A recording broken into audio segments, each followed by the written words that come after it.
बोलिए पुरुषोत्तम मास की जय। पुरुषोत्तम माह को लौण मास भी कहते हैं। लौण मास 3 साल बाद आता है।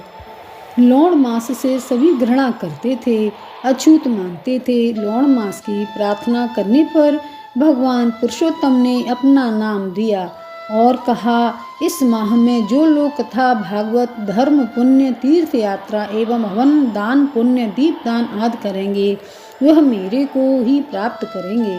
इसीलिए पुरुषोत्तम माह का महत्व अन्य महीनों की अपेक्षा ज़्यादा है। इस माह में शुभ कार्य जैसे विवाह शादी वर्जित है।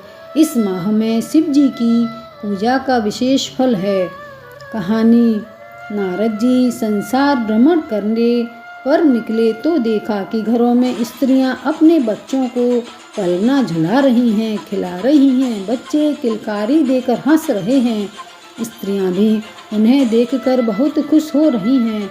तब तो वैकुंठ में जाकर नारद जी भगवान से बोले कि भगवान, त्रिया जन्म में तो बड़ा सुख है। भगवान बोले, नहीं नारद, ऐसा नहीं है। तो नारद बोले, प्रभु मैं तो अभी अभी धरती पर देखकर आया हूँ।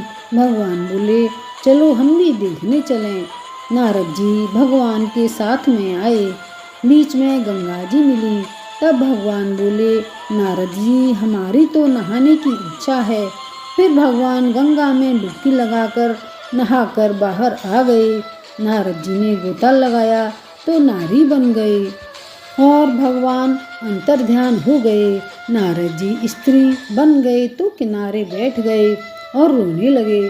सुबह से शाम हो गई तो केवट बोला, रात हो गई तू अपने घर जा। तो स्त्री बोली, मैं कहाँ जाऊँ, मेरा तो कोई घर नहीं है।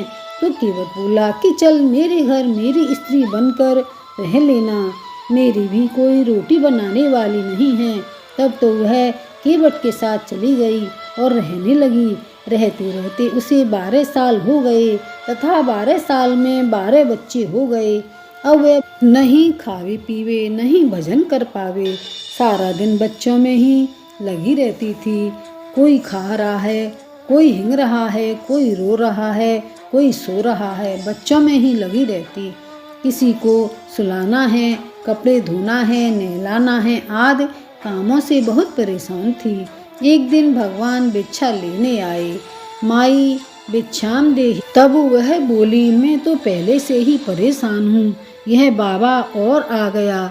तब भगवान ने कहा कि त्रिया जन्म में तो बड़ा सुख है।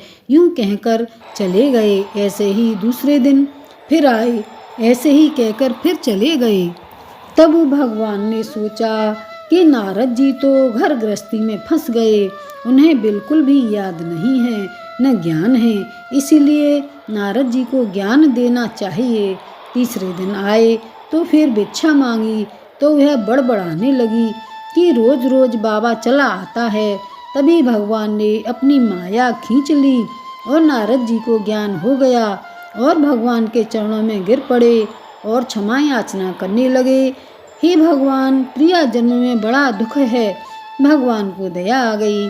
तब नारद जी बोले, भगवान इन 12 बच्चों का कुछ करो और 13वां पेट में है, भगवान उसका भी कुछ करो।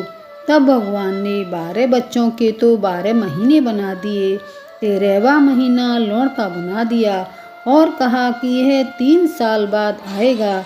अब तो लौण से सब दूर दूर रहने लगे, घृणा करने लगे, उसे अछूत मानने लगे। तो लौण भगवान की शरण में गया और कहा, मुझे तो सब लोग पास में भी नहीं बैठने देते हैं और अछूत मानते हैं। तब भगवान नारायण ने उसके ऊपर अपना हाथ फेर दिया तथा अपना नाम दे दिया कि आज से तुम्हें पुरुषोत्तम नाम से जाना जाएगा। जो तुमसे घृणा करेगा वह रौरव नरक में जाएगा। भगवान नारायण ने पुरुषोत्तम माह को वरदान भी दिया कि जो इस पुरुषोत्तम माह में कथा, कीर्तन, भागवत सप्ताह करेगा, सुनेगा, तीर्थ यात्रा, दान, पुण्य, दीपदान करेगा और भगवान शिव की पूजा, शिवजी पर जल का अभिषेक करेगा, वह मेरे धाम को पाएगा। तथा पुरुषोत्तम माह की पूजा को मैं अपनी ही पूजा स्वीकार करूँगा। इस माह में जो स्नान, गीत गायन, नृत्य आदि तथा कांसे की कटोरा में 30 मालपुआ, वस्त्रदान एवं दक्षिणा रखकर ब्राह्मण को देना चाहिए एवं 30 पुआ बनाकर दक्षिणा रखकर लौंड को पूजना चाहिए। यह जोशी को देना चाहिए। जो ऐसा करता है, कहानी सुनता है, मैं उसकी सभी मनोकामना को पूरा करता हूँ। ऐसा कहकर भगवान अंतर्ध्यान हो गए। जय पुरुषोत्तम भगवान की।